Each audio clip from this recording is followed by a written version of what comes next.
For week 3, we're going to cover chapters 7 and 8. We're going to be talking about nursing care of the family during pregnancy, and we're going to be talking about maternal and fetal nutrition. All right, first, what we want to talk about when we're deciding how pregnant someone is, what is the time frame we're looking at? We say pregnancy is 9 months. Well, that's 9 calendar months. In a doctor's office, in a healthcare setting, in the hospital, we refer to how pregnant someone is by how many weeks pregnant she is. Well, you can say every 4 weeks is a month, but every 4 weeks is a lunar month. That's only 28 days. A calendar month is 30 or 31 days. So a woman can't say, well, if I'm 28 weeks pregnant, then I must be 7 months because every 4 weeks is a month. Well, there's 7 months if they're counting lunar months, but they're probably only about 6.5 months on a calendar month. So just remember to make the distinction between a lunar month and a calendar month whenever you're talking to your patient. Pregnancy is broken into what we call trimesters. So, about every 12, 13 weeks, we're going to break into a different section. And we use trimesters as a way of guiding us in the care. What tests do we need to do now? What kind of changes do we anticipate the woman having? Her first trimester is pretty much from being pregnant, week 1 through week 13. Her second trimester is going to go 14 to 26, and then third trimester is 27 to 40. Remember, term pregnancy, if you make it to a completed 37 and 6, so up to 38 weeks, then that is considered term. And term pregnancies can go all the way up to 42 weeks. They're just post dated, but they're still considered term. Now, in the previous lecture, we talked a little bit about when we're diagnosing pregnancy, looking at the signs and symptoms and categorizing them. Presumptive indicators are those things that if a woman's trying to get pregnant, she's going to be looking for, because if she sees these signs, she's like, okay, then I may very well be pregnant. I need to go and do a pregnancy test. So if she skips her period, typically one of the first things women think about when they miss a period is there a possibility I'm pregnant, right? The nausea, vomiting, morning sickness of pregnancy. Now, morning sickness is a misnomer. It doesn't always occur in the morning. It can be at any time. But the morning sickness is one of the big things that they look at. Breast tenderness, especially in the women, that's a big thing for them.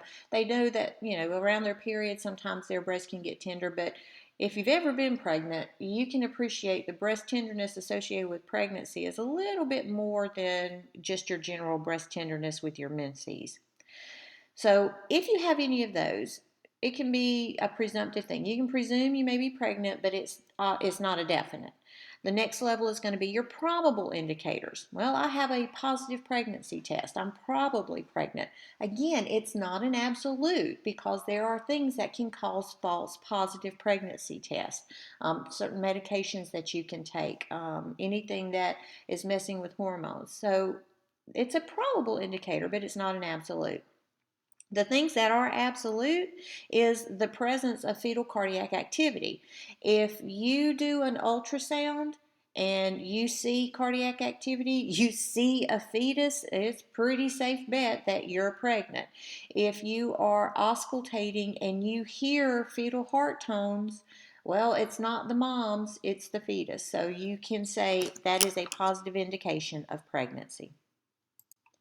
So how do we calculate a due date for a woman?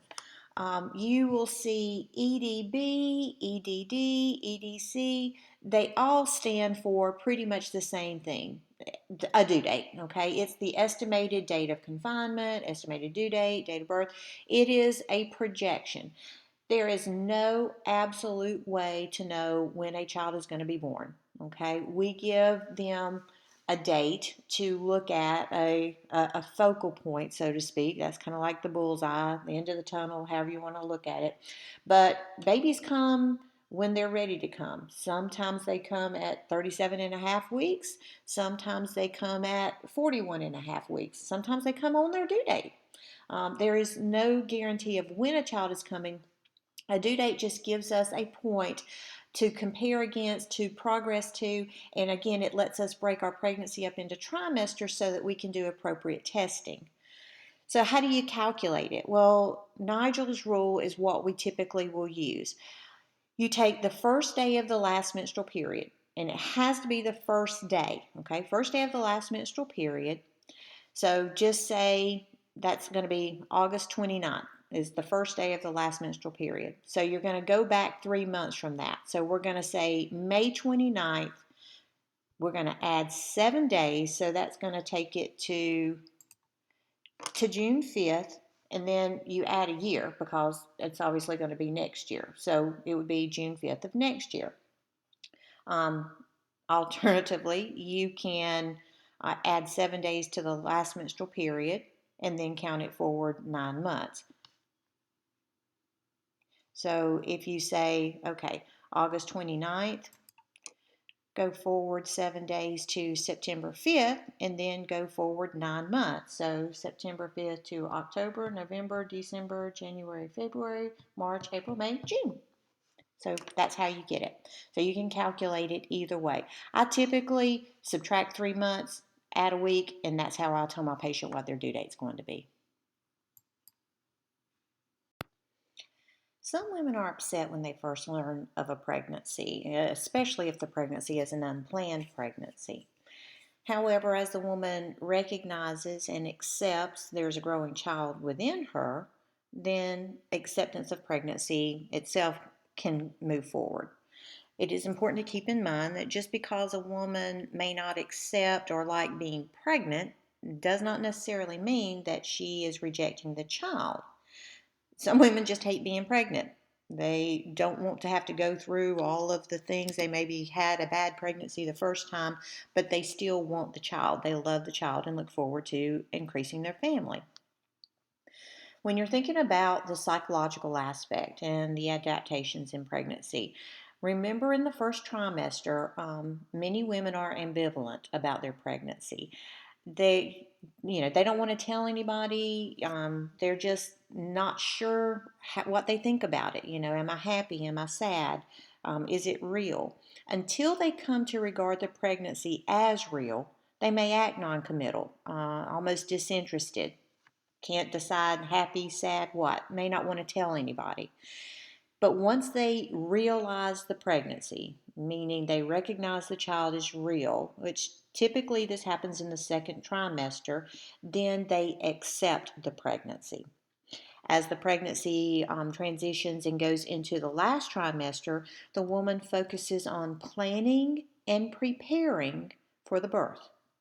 So she'll take childbirth education classes, breastfeeding classes. She gets her nursery all set up. She may pack her overnight bag. She's going to do anything that she feels is going to get her prepared for the birth of her child. We always focus on the mom and what she has to do, but you have to think about what the paternal adaptation to the pregnancy is going to involve. The father of the baby has to accept the pregnancy as well. There are some men who get overly stressed by it. How am I going to support another person? Am I going to be a good father? They're going to look back at how their lives were when they were raised. What kind of role model did they have?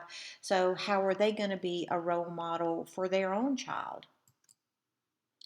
The father's One of the big responsibilities that the father has is really to just be supportive to the mother. That means he needs to respect that she may become introverted and does a lot of internal evaluation. She may shy away from what the male may perceive as important for intimacy and contact. Remember, her body is there to procreate. Well, she's in the procreation process, so she may not be interested in sex or intercourse, and that may be what the partner sees as their level of intimacy. So they're gonna be able to talk about other things, substitutions, sometimes just having dinner, holding hands, drawing her a bath, just listening to her and supporting her is going to be very necessary in their personal relationship. Now, the woman she's carrying the baby, so she can develop a relationship with the fetus because she's holding it. She's with it 24/7. You know, she can sing to it and she can rock and she can just pat her belly and she feels the movements and has that connection. Father doesn't get that, but the father can still rub the woman's belly. He can read a book. He can play music. He can talk to it. So the father can still establish a relationship with the fetus. There are some fathers who even, experience the phenomenon where they're actually having some pregnancy-like symptoms. You've heard of men saying they get morning sick, or their back aches, hurt, or anything like that. They do have a name for that. It is CUVAD, COUVADE syndrome. And there are some who experience it, and it may make them either love or hate the pregnancy a little bit more.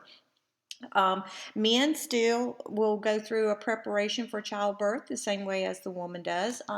They'll want to, some be involved with the classes, some less involved with the classes, but they'll want to make sure the nursery is ready. They may map out, how do I get to the hospital so that I know I'm going to be able to get there, take the safest route. How many routes do I need? I need a daytime route. I need a nighttime route. I need an alternate. So there's a lot of preparation there. For your siblings, it's a good idea to start introducing the baby before the baby gets there, right? Let the siblings be involved with setting up the nursery, folding baby clothes, helping talk about names, picking out books that maybe they can read to the baby. You want to get them involved with it because they will accept it, especially your younger children. And then grandparents. I say I can't wait for Rachel to have a child so that I can be a grandma. I'm so looking forward to it. But, there can be a transition too, because some people say, well, I'm too young to be a grandma. I don't want to be looked at as a grandma, because they liken that to maybe what their grandmothers were, maybe little old gray-haired old ladies or something like that. So your grandparents have to go through seeing their child grow, seeing their child mature, becoming a parent, and then they need to transition into the grandparent role. They can't, raise that child the way that they raise their child, because it is not their child to raise. So there's some transitions that grandparents have to go through as well. And here's just an example of how the father of the baby can be involved, how it can establish a relationship with the fetus and start accepting the pregnancy.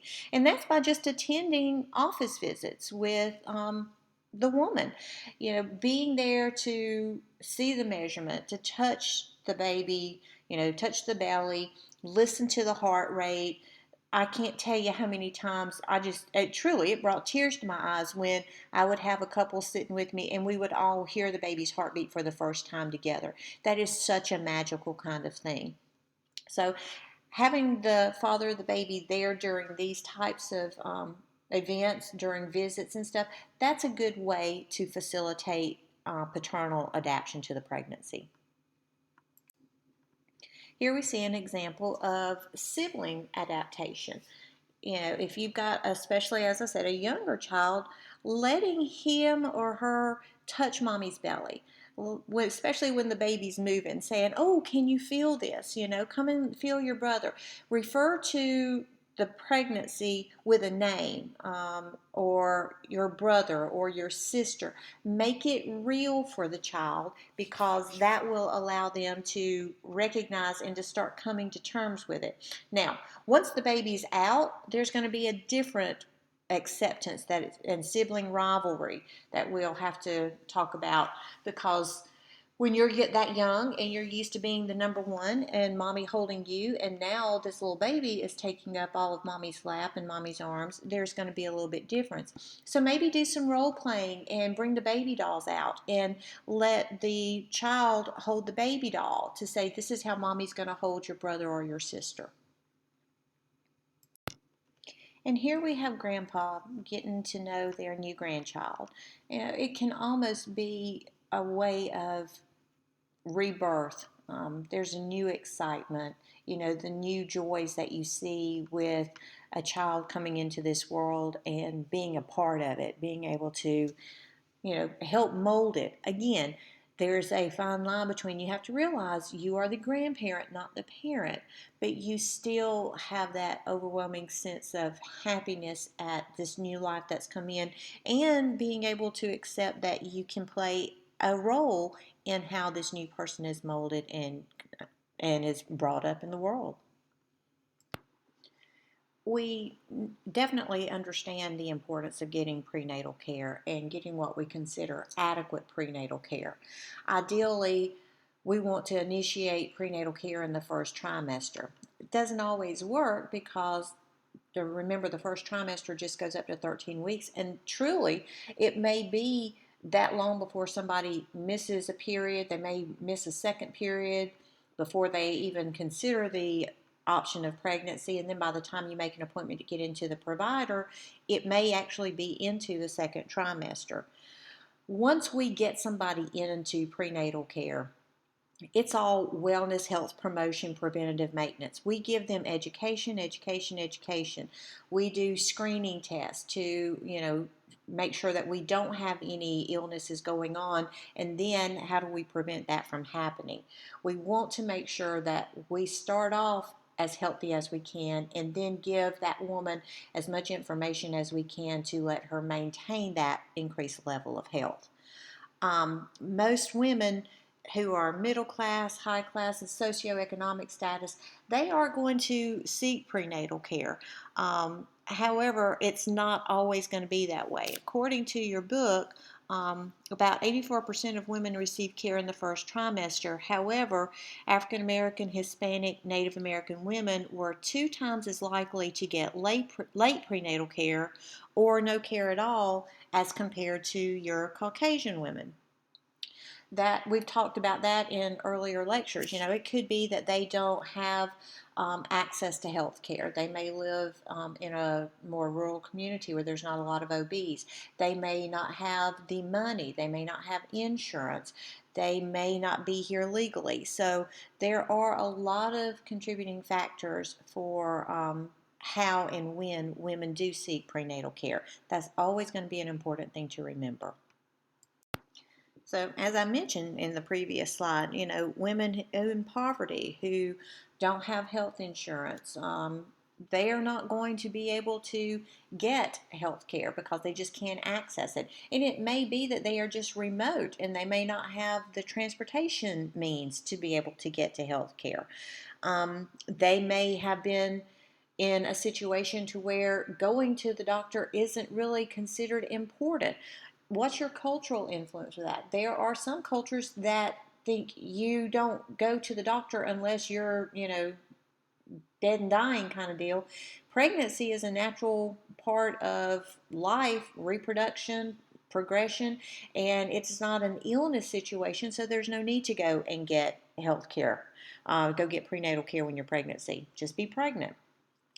However, birth outcomes are less positive with higher rates of complications when you don't get the adequate health care and prenatal care that you should, and you don't look for those health promotion, preventative maintenance kinds of things.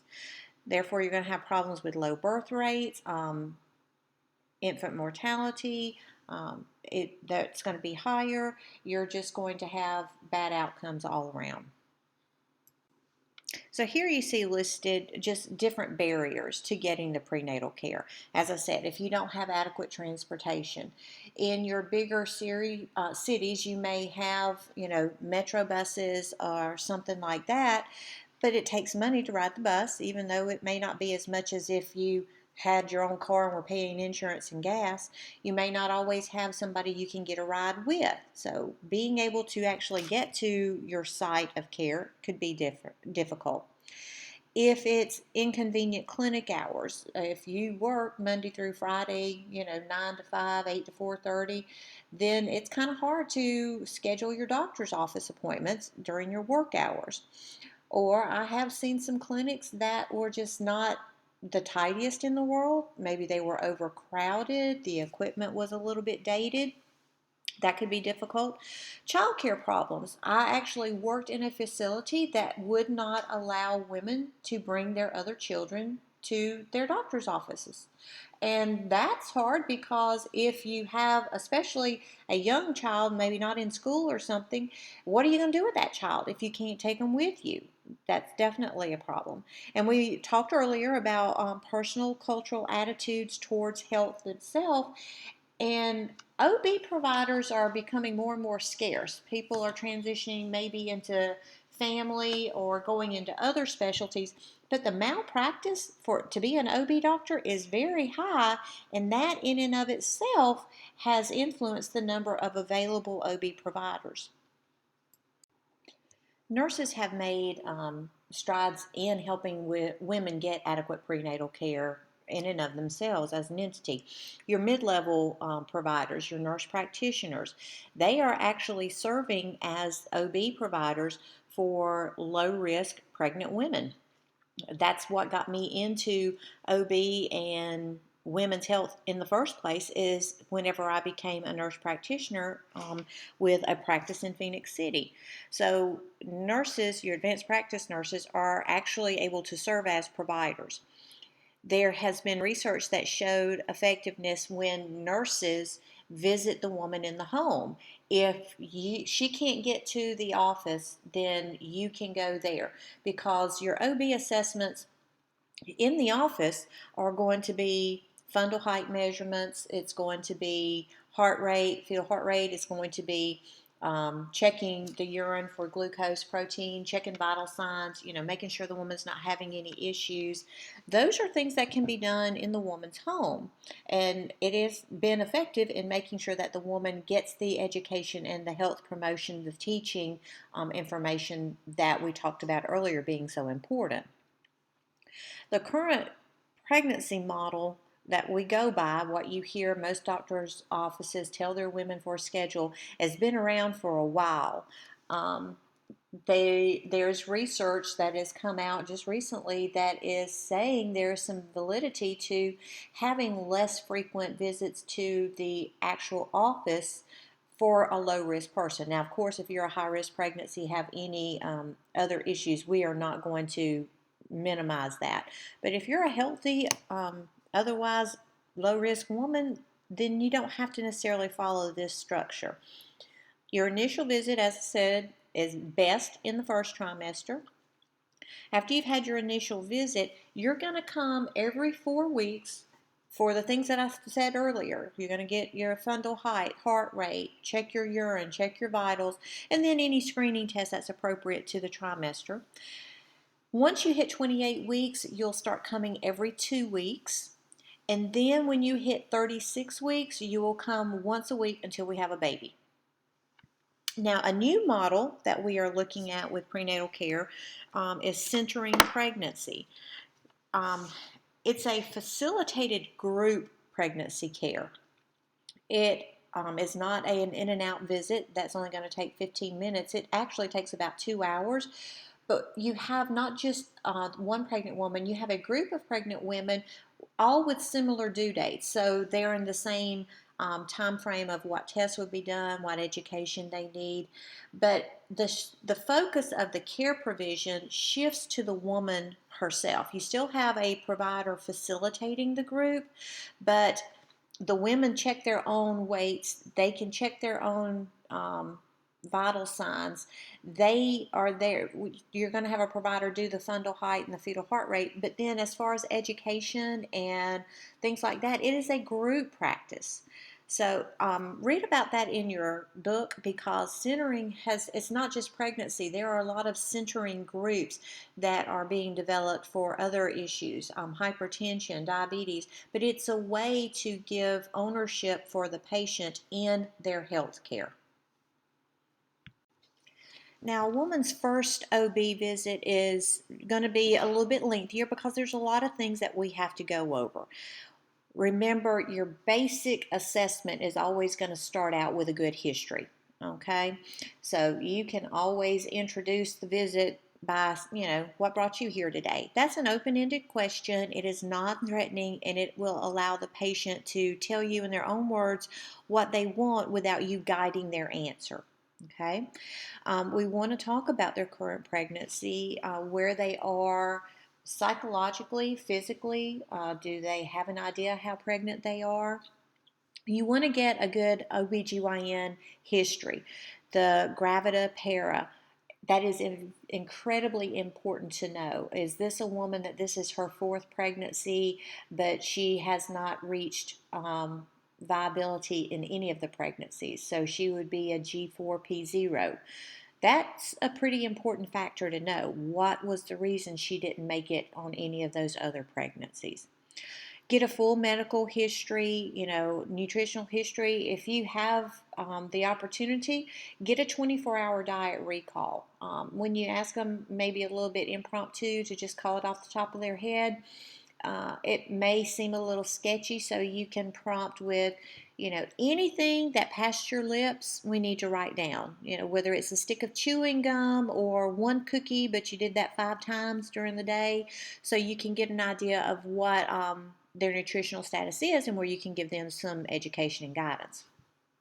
Any family history, surgical history, social history, what their work status is, to be able to determine are they around any potential teratogens in their environment. All women are at risk for physical abuse, especially during pregnancy. I mean, that is a heightened time frame that women can be abused. You need to ask, has there been any type of abuse? And I do it kind of as not just I don't say, have you ever been physically abused? Have you ever experienced verbal, emotional, physical, sexual, any other forms of abuse? And you just kind of non-judgmentally categorize things together. Maintain eye contact with the woman and keep a calm, non-judgmental voice, really. Go through your review of systems, making sure, are they experiencing any problems? And always, you have to ask of any history of drug use or abuse and any herbal preparations, over-the-counter things that they may be taking. So, always ask any drugs, cigarettes, alcohol of any type, any kind, at any point in time before you were pregnant or during your pregnancy. Depending on how pregnant the woman is when she comes in for her first visit, she may or may not get a physical examination. By the second visit, pretty much regardless of how pregnant she is, she will get a physical exam. Now, your job as a nurse is not to do the exam, but to be there to support the provider and assist the provider in anything that they're needing.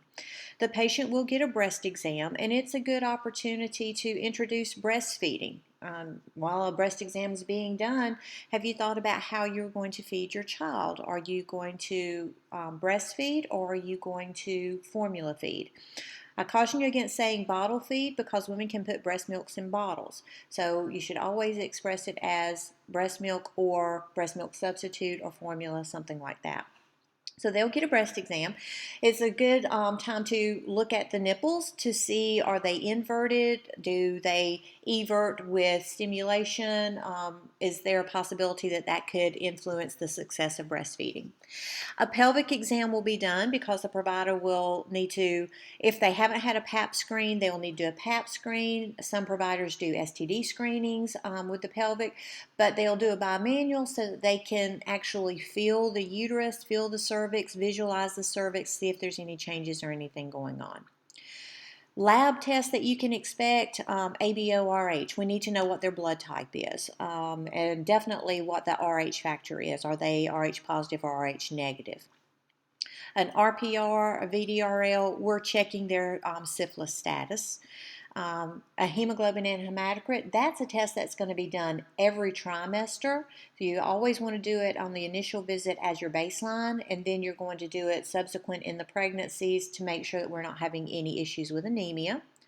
Rubella, you do it to see if they're immune, not immune, or equivocal, which really, if you have equivocal, most providers are going to order for a vaccination, a booster, after we've had the baby. So you want to know what your status is going into the pregnancy. Hepatitis B virus, HBV, is always screened. And then depending on what the office practice is and your patient, you may have someone who gets a glucose test on their first visit, if they are a known previous gestational diabetic, if they have a first degree relative with diabetes, if they had a large, for gestational age or greater than 9 pound baby, even if they weren't gestational diabetic, if their baby weighed more than 9 pounds in previous pregnancy, or if they themselves weigh over 200 pounds, then we're going to do an early glucose test. HIV is pretty much a standard now with our patients. Hemoglobin electrophoresis could be done if there is concern over beta thalassemia, alpha thalassemia, sickle cell.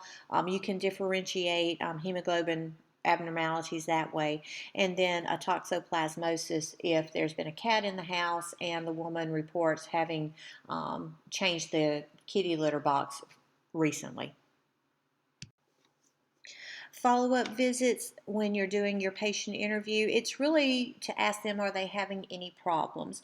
And ask it in an open-ended kind of thing. You know, is there anything we need to talk about?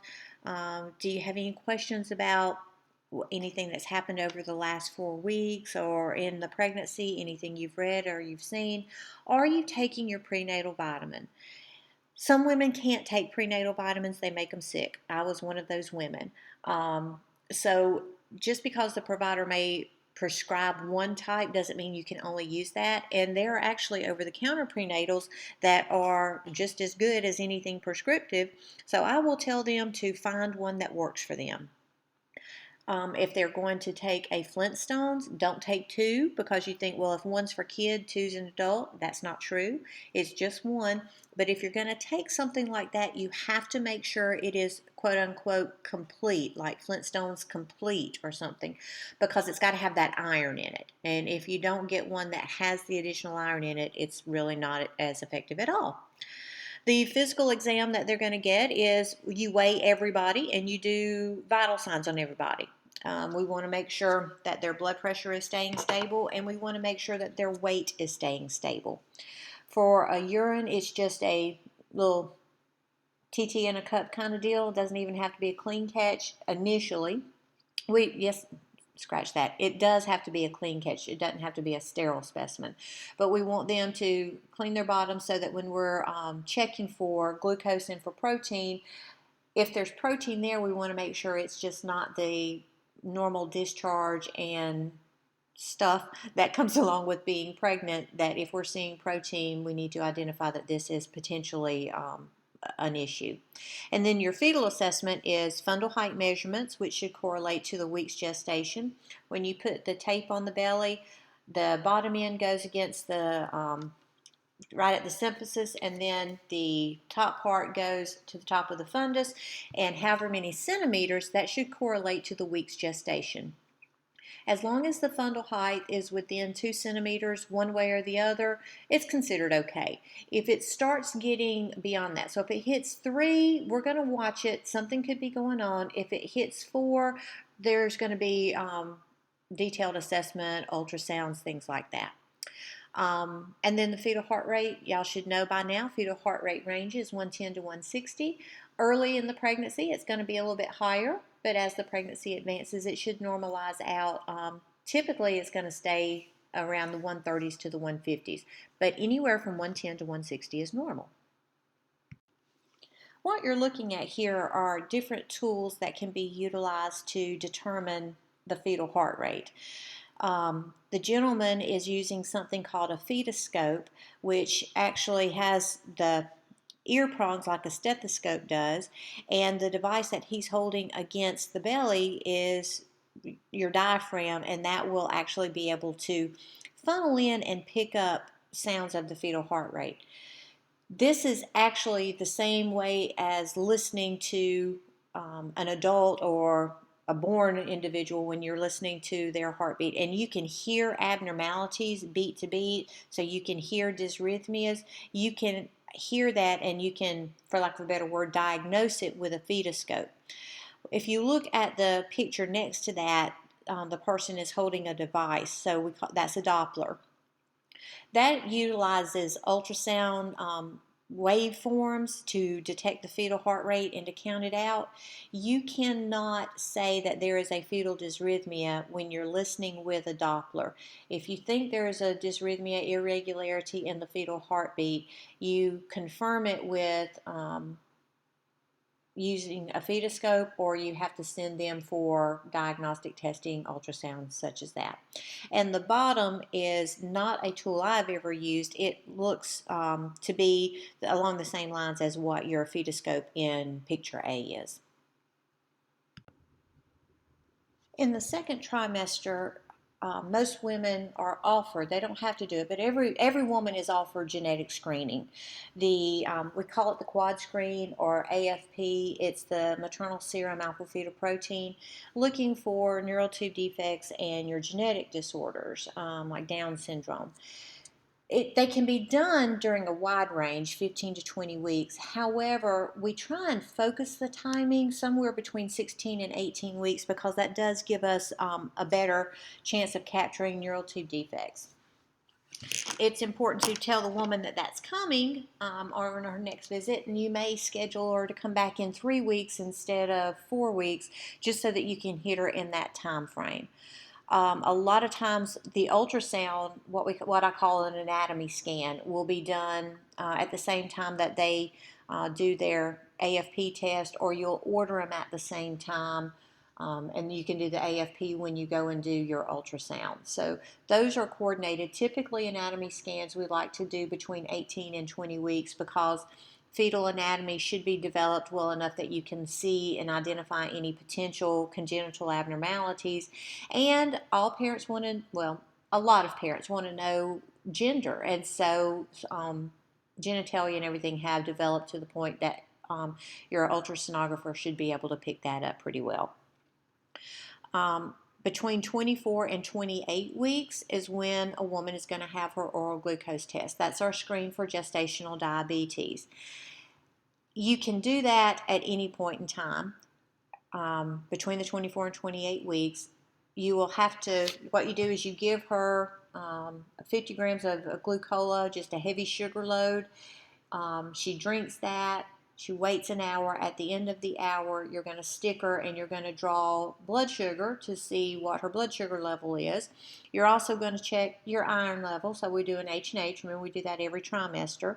And you do an antibody screen if she is Rh negative, because it will be time to give RhoGAM at 28 weeks. And we'll talk about RhoGAM when we get into later lecture. The GBS Group B strep culture is done between 35 and 37 weeks. So that's a test in the last trimester.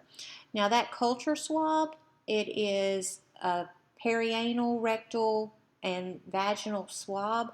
So you need to kind of let your patient know that she is going to need to be undressed to have that culture swab done. And if you don't give her a heads up about what areas are going to be swabbed, sometimes it can be a little shocking for them. The amniocentesis is not done on everyone, but if there is an abnormality, say with the AFP, if we're worried about genetic chromosomal abnormalities or anything like that, then amniocentesis are sometimes done in second, third trimesters. So we talked about how prenatal care is important, and health promotion, disease prevention is a big aspect of the education. So what do we need to tell our women? Well, nutrition is very important to go over, and the next chapter is maternal fetal nutrition, so we'll cover that a little bit more detail in slides coming up. But personal hygiene is important. Women have increased discharge. They may sweat a lot. So it's important to make sure that they are keeping themselves clean. Avoid using flowery soaps and perfumes, and no douching or anything like that. That's actually bad for the gynecological environment that is the woman's bottom. Her pH keeps everything in balance, and then when you utilize douches or vaginal deodorants, anything like that, it can upset that delicate ecosystem. Make sure that she drinks plenty of water and that when she feels the need to go and urinate, that she does so. We don't want her holding urine in her bladder. She's already going to be at an increased risk for urinary tract infections by being pregnant and the way structures internally change, and we don't want her potentiating that with bad habits. The Kegel exercises we talked about in class last week, just a way to keep the muscles and the tone of the pelvic floor as good as you can get it, so that when it does come time to have the baby, she can push a little bit more effectively. Plus, later in life, if you have had good tone throughout your pregnancies, then you're less likely to have the concerns with the stress incontinence and urge incontinence. Preparation for breastfeeding of the newborn. Is she taking breastfeeding classes? Remember the don't pop the little white bumps that you see. How are we going to position? Are my nipples inverted or are they everted? That kind of stuff. And then the dental care. It's so very important for a woman who's pregnant to have good dental hygiene, brush her teeth, floss regularly, and go and see her dentist at least every 6 months, if not more frequently. You're at risk for bleeding gums in pregnancy, so you're at risk for having more issues with just infection diseases in the gums and the teeth themselves.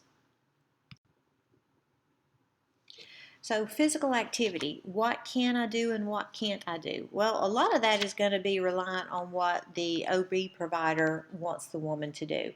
ACOG recommends that pregnant women are active at least 30 minutes a day on most, if not all, days of the week. Okay, but physical activity doesn't mean running marathons necessarily. Just getting out and walking is going to be good. Swimming is a great physical activity because you're buoyed in the water and you don't have to worry about falling and injuring yourself. Um, if you are somebody who does run pre-pregnancy, providers will let you do that as long as you still maintain good running posture and it is not creating a physical stress on you. As far as posture and body mechanics, we talked about how the body just changes. Your center of gravity starts getting off kilter, and it is going to be very, very important that you use good body mechanics when you're picking things up, when you are changing positions, going from sitting to standing or bending down or something like that. How you sit is going to be important. Ideally, we want to sit where our knees are slightly higher than our hips, which may mean that you have your feet propped up on a footstool. But when you sit with your knees slightly higher than your hips, that takes the pressure off your lower back and it can help minimize a lot of the backaches and back discomforts that you see in pregnancy. Rest and relaxation are important. Rest doesn't necessarily mean taking a 2-hour nap. It means sitting down and chilling out and maybe just flipping through a magazine, putting your feet up, taking a 20-minute power nap or something like that. As the pregnancy advances, a woman is less likely to be able to sleep well at all and certainly isn't going to sleep through the night. So being able to relax and take those little respites are going to be very, very important for her. Employment does not stop just because you get pregnant. And it's important that women know what their, policies in the workplace are for pregnant women. If you're standing in your job, then go and talk to somebody in human resources or whatever about, can you have a chair to sit on, or can I take a break? I have to go to the bathroom more frequently, so am I going to be allowed to do that? Maternity leave, when I talk to women, I say hold off as long as you can. That you want your time of leave to be spent once the baby is here so that you can be at home bonding and nurturing and parenting your baby. You don't want to use that time before the baby gets here. Clothing, maternity clothes are so cute nowadays. They're not like they were when I was pregnant 24 years ago. But if you have a younger aged pregnant patient, sometimes you see these girls come in with their skinny jeans on and they just have the waistband tucked down under their belly. Look at clothes. If it is indenting anything, it's too tight. Don't wear it. Maternity clothes are made, especially the pants, with that little supportive panel of fabric, stretchy fabric in the front. That actually can feel good in an advancing pregnancy to help hold the belly up. So just talk to your patient about what clothing is appropriate. When you're talking about travel, if they're going on longer trips, every hour, hour and a half, they need to move around, whether that's pull off at a rest stop and stretch their legs, or just don't travel any further than an hour, hour and a half at a time. Travel is okay up until about 36 weeks. Most providers don't want you leaving the area because anything can happen. Even though you may not be due for another month, they want you to stay close once you hit that 36-week mark. The pelvic rock is a good exercise that the woman can do that can help minimize and alleviate a lot of the low backache and the strain that, especially as an advancing pregnancy, causes the center of gravity and the back to increase its curvature. It can help relieve some of that discomfort. So you can see in A, B, and C, that's a depiction of the pelvic rock. Again, it works well for your lower backache. The picture in D is your abdominal breathing, supposed to help with just relaxation. Deep breathing, we did that the other day.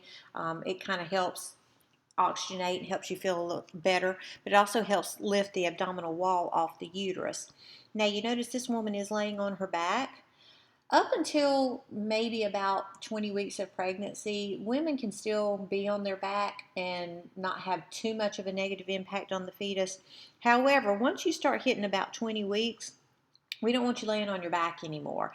So she would need to put a hip roll under, one side or the other of her buttocks. Just do something to slightly tilt her so that fetus is off of, she's not on her back and the fetus isn't laying on the aorta and the vena cava. Now, if you look in picture A, this is someone who is bending down and going to stand back up. But you notice how she is holding on to something?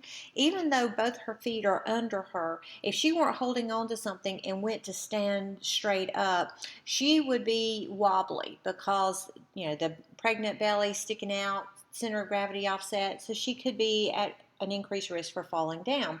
But by holding on to something, going down and coming up, it forms a little bit of a tripod effect, so she has something to brace against, and she's not using her full body weight to pick herself up.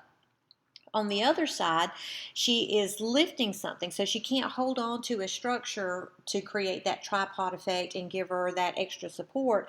So notice how her feet are. She's got one foot out in front and then one foot underneath, so that when she gets ready to raise up, she again has that tripod-like effect because she has a wider base now for the body to lift up in, and that creates a more stable body mechanic.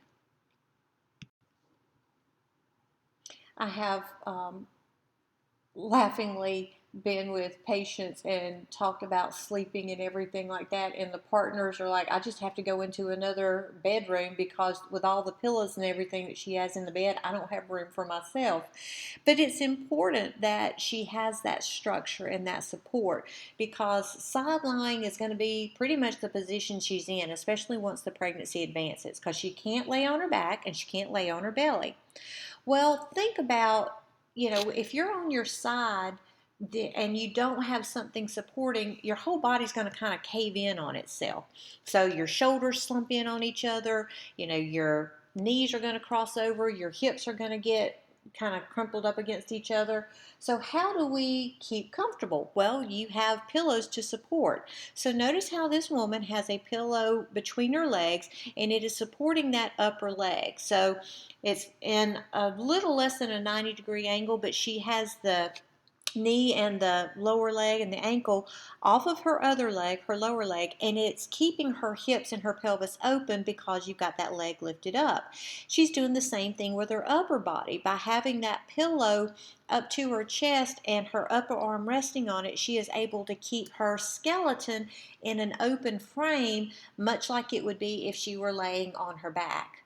So it's very important that we tell women about the important use of pillows and support, and make sure that their partner understands why they're doing that. It's not to kick them out of the bed.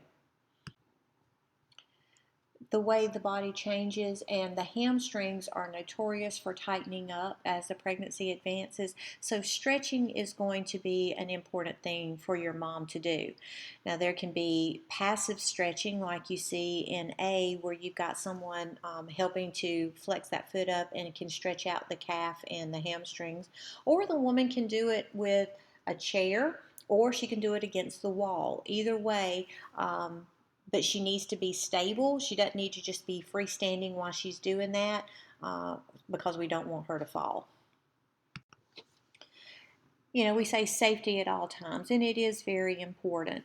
And my aha moment about safety and seatbelts came when I was pregnant with Rachel. Yeah, we were all about getting her a car seat and making sure that it buckled in the right way and that it was a safety measure. And then I realized, you know what? I wasn't wearing my seatbelt. Here I was preparing for a child to come home, buying a car seat, making sure that I was strapping her into it correctly and it was going to be safe and meet all these standards.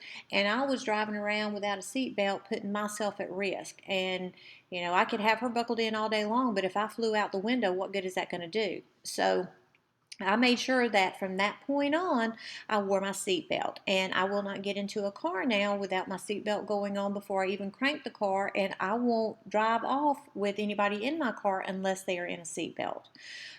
So safety at all times. It is uncomfortable sometimes when you have a bigger belly, like our lady here, to have the seat belt on. You want to make sure the strap goes under the belly, and then the shoulder harness, don't tuck it down and put your arms out over it, because that's not the way that it's meant to be. You need to make sure that you're wearing your seat belt appropriately. Now, just, to do a good review, you've got great tables in your book, like page 212, page 213, 14 and 15. Go back and look at those and just kind of refresh yourself, get an idea of what different exercises and activities are going to be important, because when you're doing your antepartum project, this will be something that's good for you to be able to talk to your moms with.